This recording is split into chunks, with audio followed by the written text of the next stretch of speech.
BJP না হিন্দুদের জন্য ভালো করছে না মুসলমানদের জন্য ভালো করছে। বিজেপি শুধু শিল্পপতিদের জন্য ভালো করছে। পশ্চিমবাংলার বিজেপির যত বড় নেতা আছে একদিকে থাকবে আর আমি উল্টো দিকে আছি, আমি থাকবো দেখে যে যে আইনি যে এটা আছে যে এই ওয়াকফ সংশোধনী আইনের মাধ্যমে ওয়াকফ সম্পত্তি কিভাবে কেড়ে নেওয়া হচ্ছে, এটা মুসলমানদের বিপক্ষে গিয়েছে, ইচ্ছাকৃতভাবে মুসলমানদেরকে ধ্বংস করা হচ্ছে, সেটা আমি প্রমাণ করে দেবো। বৈধ না ভোটারের নাম না বাদ পড়ে সেটা দেখার জন্য আজকে আমাদের ধর্ণামঞ্চ। এসআইআর নামে যে নাগরিক আতঙ্কিত করা হচ্ছে, সেই ঠাকুরবাড়ি থেকে শুরু করে মতুয়া সমাজ থেকে শুরু করে মুসলিম আদিবাসী সবাইকে আতঙ্কিত করার চেষ্টা করছে।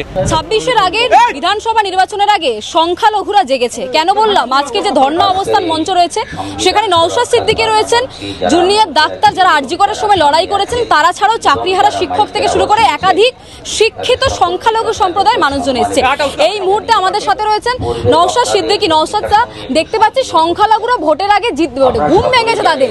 তারা অনেকেই এসছেন তোমাকে দেখার জন্য, কেউ কেউ এসছেন, কেউ কেউ আবার পরিবর্তন চাইছে, এমনটা আশা করেই তারা এসছেন। আজকে সংখ্যালঘু থেকে সংখ্যাগুরু, আজকে দেখুন এখানে হিন্দু সমাজের, আদিবাসী সমাজের, দলিত সমাজের, মুসলিম সমাজের, মতুয়া সমাজের মানুষ আজকে উপস্থিত হয়েছে অধিকারের জন্য।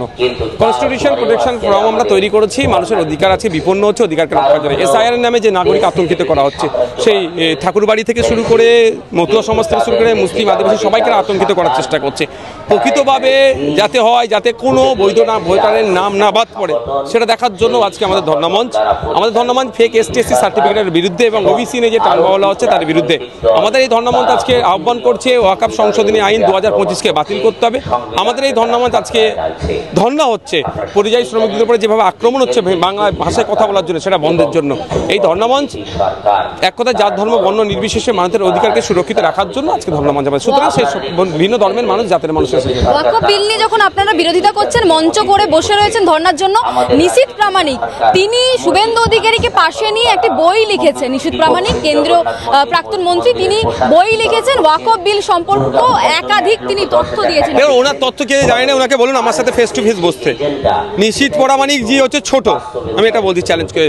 পশ্চিমবাংলার বিজেপির যত বড় নেতা আছে একদিকে থাকবে আর আমি উল্টো দিকে আছি, আমি থাকবো দেখে যে যে আইনি যে এটা আছে যে এই ওয়াকফ সংশোধনী আইনের মাধ্যমে ওয়াকফ সম্পত্তি কিভাবে কেড়ে নেওয়া হচ্ছে, এটা মুসলমানদের বিপক্ষে গিয়েছে, ইচ্ছাকৃতভাবে মুসলমানদেরকে ধ্বংস করা হচ্ছে, সেটা আমি প্রমাণ করে দেবো। আপনার সাথে যোগাযোগ করেছিল নিশীথ প্রামাণিক বই লেখার আগে? কেন আমার সাথে যোগাযোগ করবে? ওটা তৃণমূলের কোনো নেতার সাথে যোগাযোগ করতে পারে বা বাংলাদেশের কোনো নেতার সাথেও যোগাযোগ উনি করতে পারে। নওশাদ, শুভেন্দু অধিকারী এবং বিজেপির একাধিক নেতারা বলেন যে শিক্ষিত যে মুসলিমরা রয়েছেন, মুসলিম সম্প্রদায়ের যারা রয়েছেন, তারা এবং গরিব সংখ্যালঘু মুসলিম সম্প্রদায়ের মানুষজন এখন বিজেপির উপর ভরসা করতে শুরু করেছে। আইএসএফ থেকে কি ভোটটা চলে যাবে মনে করছেন? দেখুন একটা কথা বলি, বিজেপি না হিন্দুদের জন্য ভালো করছে না মুসলমানদের জন্য ভালো করছে। বিজেপি শুধু শিল্পপতিদের জন্য ভালো করছে, যারা পুঁজিপতি তাদের ভালো করছে। এটা হিন্দু মুসলমান নির্বিশেষে সবাই বুঝে গিয়েছে।